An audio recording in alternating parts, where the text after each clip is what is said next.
1. Sunan Gresik. Nama aslinya adalah Maulana Malik Ibrahim. Diperkirakan lahir di Uzbekistan, Asia Tengah. Daerah yang ditujunya pertama kali yakni Desa Sembalo, desa yang masih berada dalam wilayah kekuasaan Majapahit. Desa Sembalo sekarang adalah daerah Leran, Kecamatan Manyar, 9 km utara kota Gresik. Selesai membangun pondokan tempat belajar agama di Leran, ia wafat pada tahun 1419.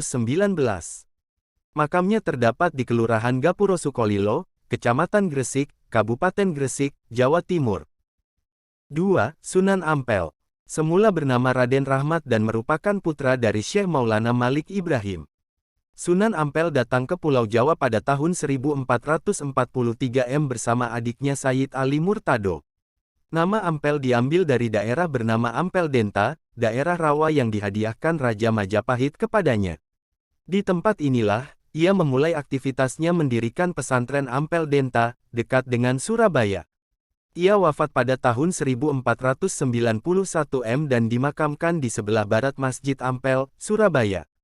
3. Sunan Bonang. Sunan Bonang adalah anak dari Sunan Ampel atau cucu dari Maulana Malik Ibrahim. Nama kecilnya adalah Raden Makdum Ibrahim. Mulanya, ia berdakwah di Kediri yang mayoritas penduduknya beragama Hindu. Kemudian, menetap di Desa Bonang, Lasem, Jawa Tengah. Di sana, Sunan Bonang mendirikan pesantren yang dikenal sebagai Watu Layar. Ia kemudian wafat pada tahun 1525 dan dimakamkan di Tuban, sebelah barat Masjid Agung. 4. Sunan Derajat. Nama asli Sunan Derajat adalah Raden Syarifuddin. Beberapa sumber sejarah menyebutkan bahwa ia adalah putra dari Sunan Ampel. Ia berdakwah ke sebuah desa bernama Desa Derajat, Kecamatan Paciran, Lamongan, Jawa Timur. Kemudian, mendirikan musola atau surau yang dimanfaatkan sebagai tempat berdakwah. 5. Sunan Giri. Wali Songo selanjutnya adalah sahabat dari Makdum Ibrahim yang semula bernama Raden Paku. Sunan Giri memilih sebuah tempat yang letaknya di bukit sebelah selatan kota Gresik, yaitu Bukit Giri pada tahun 1481 sebagai pusat berdakwah di Jawa Timur. Kemudian, ia mendirikan sebuah pondok pesantren dengan nama Pesantren Giri. 6. Sunan Kalijaga. Ia merupakan tokoh wali Songo yang paling terkenal di antara 9 wali lainnya. Nama kecilnya adalah Jaka Said dan diyakini lahir pada 1401. Daerah tempat berdakwahnya tidak terbatas karena ia merupakan seorang mubalik keliling. Namun, Sunan Kalijaga lama menetap di Kadilangu, Demak.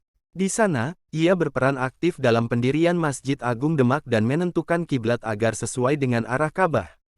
7. Sunan Kudus. Memiliki nama asli Jafar Sodik. Tidak ada bukti tahun berapa Sunan Kudus tiba di Kudus pertama kali, namun saat itu wilayah Kudus masih dikenal dengan nama Kota Tajuk.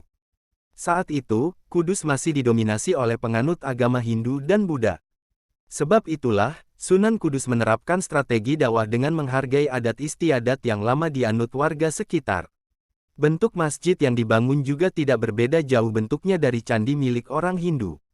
8. Sunan Muria. Nama kecilnya adalah Raden Prawoto. Ia adalah putra dari Sunan Kalijaga. Nama Muria diambil dari tempat tinggal terakhirnya di lereng Gunung Muria, yang berjarak sekitar 18 km ke utara kota Kudus. Cara berdakwahnya berbeda dengan sang ayah. Ia lebih memilih daerah yang sangat terpencil dan jauh dari pusat kota untuk menyebarkan agama Islam. Ia menyebarkannya lewat para pedagang, nelayan, pelaut, dan rakyat jelata. 9. Sunan Gunung Jati.